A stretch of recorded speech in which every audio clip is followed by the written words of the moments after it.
Hi Cancer! Welcome po sa ating channel at ito ang inyong multi-kabay tarot reading for your career and money. First half of the month po, September 1 to 15, 2024. Please be reminded kung naka-resonate kayo, comment down. Kung hindi kayo naka-resonate, ibigay niyo po sa iba kasi channel reading po ito.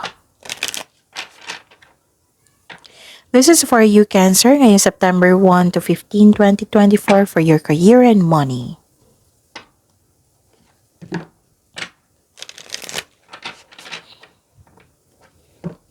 Maraming salamat po sa inyong patuloy na suporta at maraming salamat din po sa mga hindi nag-skip ng ads. Gamitin ang reading na ito bilang gabay lamang sa mga hindi pa subscribe na po kayo at click bell notification para malaman nyo na may bago tayong video. Para sa mga gusto magpa-reading po, may lumabas dyan sa screen nyo ngayon, panoorin nyo po at sundin ang instruction. Calling the attention sa mga suki ko dito na Cancer, open na po inyong monthly kabay tarot reading for September 2024. May 6 months from now reading tayo at love life reading po, so message me Cancer for schedule. Maraming salamat po.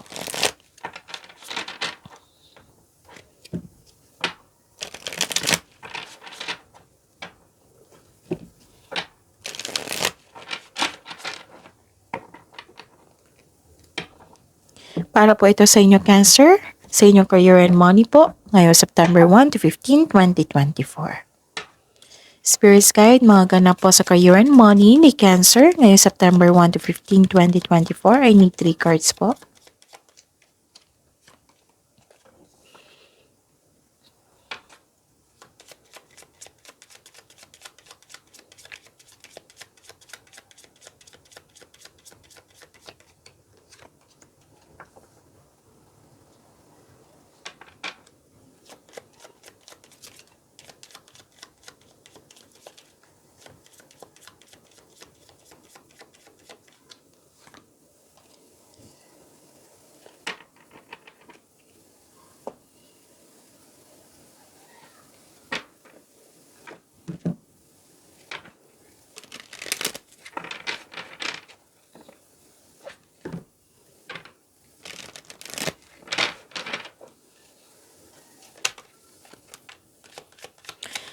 Spirits Guide, mga message po para sa career and money ni Cancer ngayong September 1 to 15, 2024. I need 2 cards po.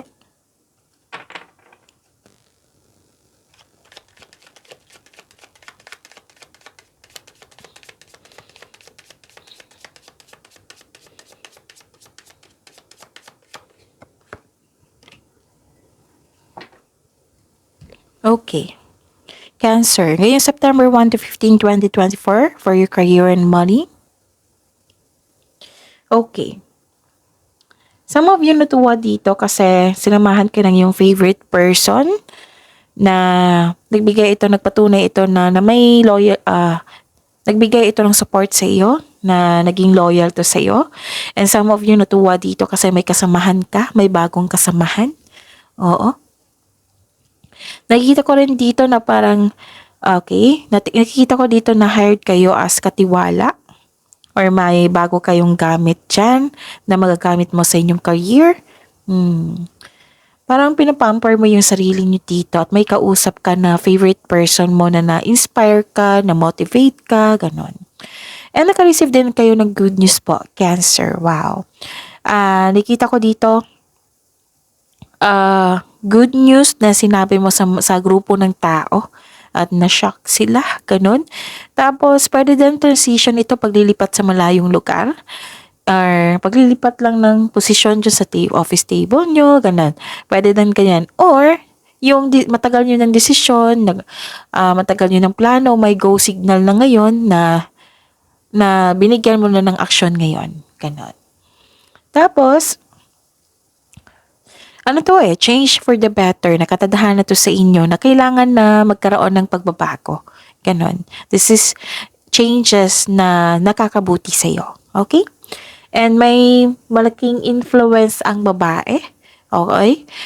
Maaari siya yung nagbigay ng sakit ng ulo sa iyo or nagbigay ng peace of mind sa iyo. So, ang mensahe is authority. Take on the role of a leader and everyone will respect you. Be self-confident.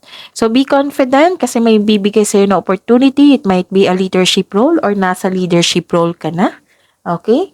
So, nagkaroon din ng authority dito. Yes. Authority and protection. Okay? So, be confident. Marami kayong gawain kasi may simulan kayo na i-take nyo na lang action yung matagal nyo ng plano. So, 2 card na po nagsabi dito. So, yun. And some of you nakatanggap ng leadership role. And this is a clarification also na yung changes na nakakabuti sa iyo. Na this is new beginning. You will start a new job and life.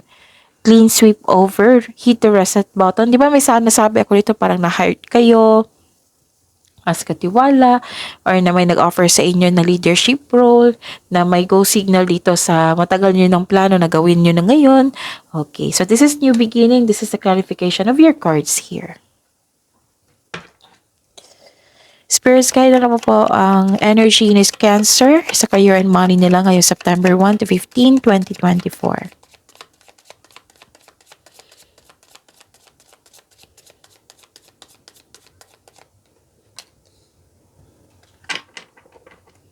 And the clarification po.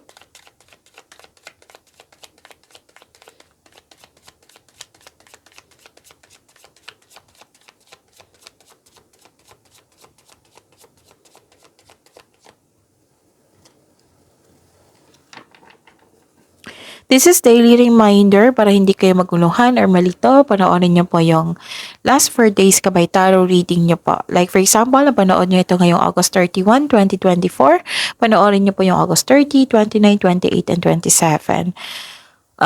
Kung may nakita or narinig kayong repeating message, kailangan niyo po iyan bigyan ng atensyon. Kung maaari po solusyon at aksyon. Katulad nito, may repeating message dito na kailangan yung bigyan ng atensyon. So, yun. Again, calling the attention sa mga suki ko dito na Cancer. Open na po yung Monthly Kabay Tarot reading for September 2024.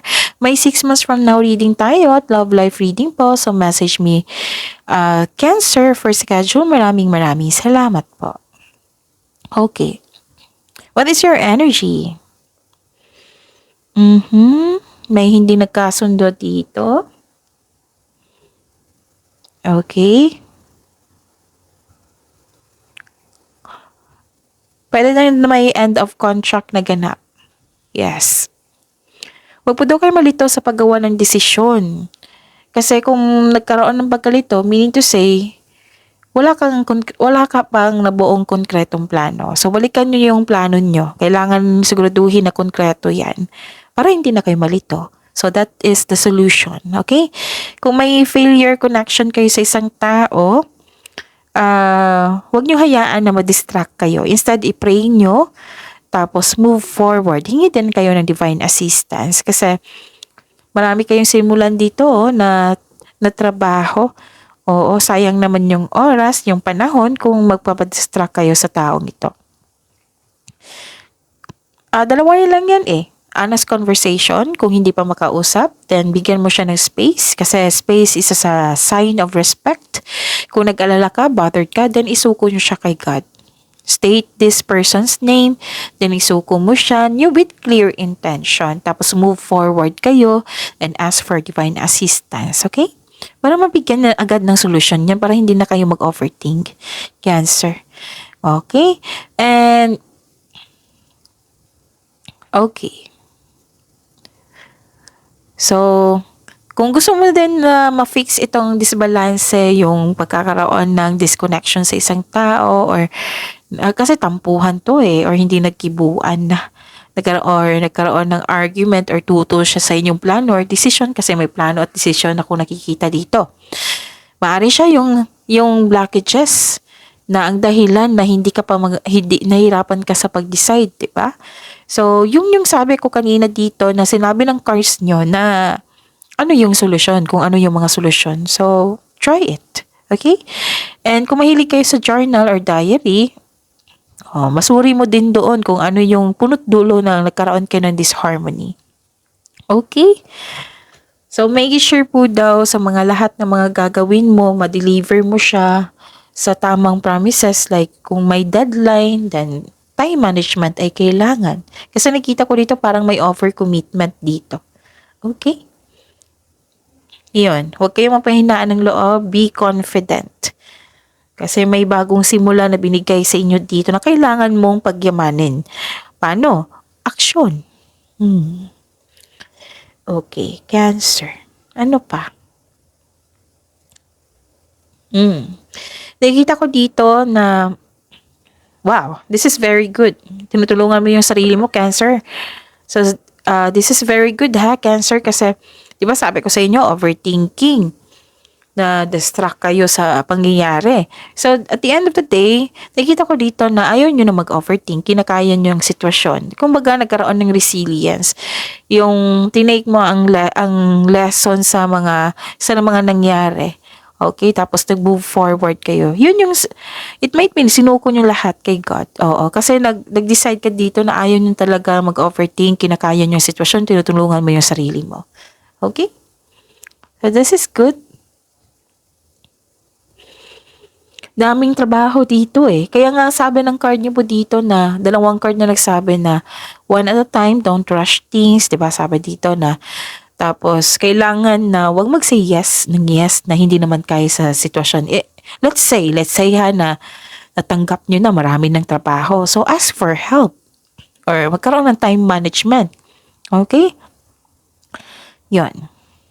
Make sure talaga na ma-deliver mo lahat yung promises mo.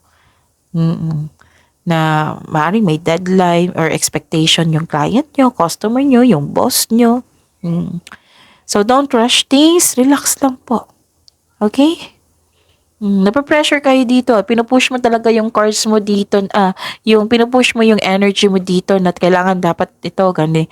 Maraming gagawin eh. Oo, marami talagang gagawin. So, sobrang busy nyo na nag-cause ito ng overthinking. So, at least, nag-decide na kayo dito. Spirit's Guide, possible blessings na ma-receive sa career and money ni Cancer ngayong September 1 to 15, 2024.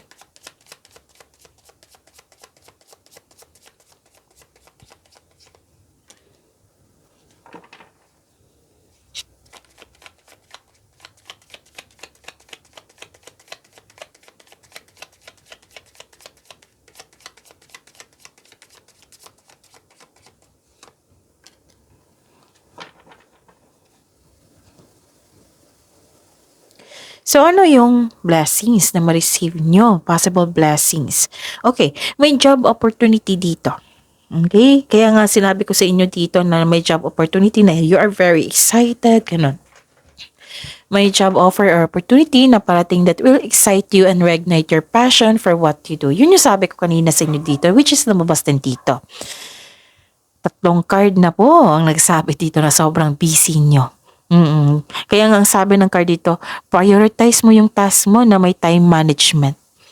Just make sure talaga na you can deliver your promises. Okay? Tapos huwag kayong magpa-distract sa taong. May reminder po dito. Cancer na huwag kayong magpa-distract sa chismis, sa isang salita ng isang tao. Kasi distraction to eh. Okay? So dito focus tayo sa gagawin nyo para matapos yan. Oo, na walang storbo. Kasi nakita ko dito kung some of you nagpa-apekto sa chismis or sa salita ng isang tao na walan kayo ng panatag. So, at least alam nyo na ngayon kung ano yung matitrigger yung weakness nyo. So, kung ano yung dapat iwasan nyo, diba? Yun, konkretong plano pa rin dito kasi wag nyo daw madaliin yung trabaho nyo. You need to be calm and relax at magkaroon ng pagbalanse. Okay. Kasi nadidistract ka sa isang tao dito. Nakikita ko na yung ugali niya. Yung distraction. Na very immature kung mag-isip. Like, nagre-reklamo siya sa kanyang responsibilidad. Sa halip, bigyan niya ng aksyon. Ganon. Nagkonsumisyon. Nagkonsumisyon si Cancer sa isang tao. So, ang sabi dito, huwag kayong magpa-distract kasi isa yan sa dahilan na magkakaroon kayo ng blockages kung hayaan nyo lang. So, at least alam nyo ha na ano yung iiwasan nyo. So, yun. Focus kayo sa binigay dito na the blessings, offer, opportunities na very excited kayo kasi naka-line up to sa passion mo, Cancer. Okay. Okay, so this is a clarification of your card here na may good news. May marireceive kayong good news. Pwedeng through email to, text, phone call, or direct isabi sa'yo. Okay? Yun. Ano pa? Maging confident po din. Wow. Ang ganda nito. Kasi, you are overcoming obstacles. Oo. Kasi, challenge to itong distraction sa inyo. So, ang sabi dito, at the end of the day, ma-overcome nyo talaga ito. This is a blessings kasi overcoming obstacles. This is self-assurance, confidence, and about your tatlong card na po kasi nagsabi dito na may ganap regarding about sa passion nyo. Oo, 'di ba may nasabi ako din kanina na resilience, inner power, ang lakas ng confidence nyo, you're taking an action with courage, ganun. Okay. Alagaan niyo po daw naman, may reminder ang card niyo po dito, Cancer. Kung nasa posisyon po daw kayo or malakas kayo na tao dyan, na malakas ang inyong posisyon dyan, alagaan niyo po daw ng mabuti. Lumabas din dito leadership role dito, authority. So, yan yung niremind kayo ng card nyo. Tapos, you have a confidence and persistence in your career. You are eager to achieve a successful outcome sa work or business mo. Kaya nga ang advice dito, huwag kayong mag-give up. Don't doubt your strength. Kasi ang lakas-lakas mo dito. You don't know your own strength until it is tested. Maging matatag ka sa sandaling ito kasi ma-overcome mo yung struggles or challenges. Harapin mo yung fears, struggles or challenges kasi iwasan mo ito at mag-move forward with courage. Okay? Yun. Ang ganda. Ang ganda man ng mga mensahe.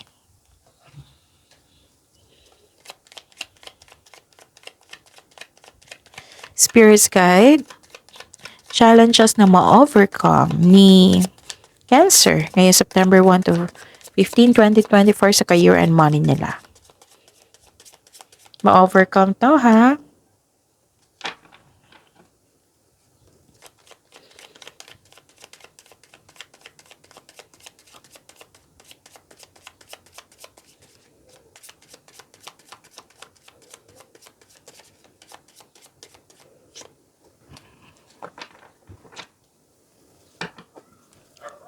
Okay. Okay, maraming salamat po sa patuloy na tiwala at suporta sa ating channel at maraming salamat din po sa mga hindi nag-skip ng ads. May lumabas dyan sa screen nyo ngayon, panoorin nyo po at sundin ang instruction. Okay? Yon, ang challenge is the clarification of your cards here, yung matigas ang ulo, nagre-reklamo, very obsessive, no? Nawalan kayo ng gana sa kanya. Lumabas din dito kasi challenges to na ma-overcome mo. Tapos, tinitest talaga kasi may delay, tinitest yung patience nyo. So, habaan nyo po ang pasensya nyo at intindihin kung bakit nagkaroon ng delay. Tapos, yon.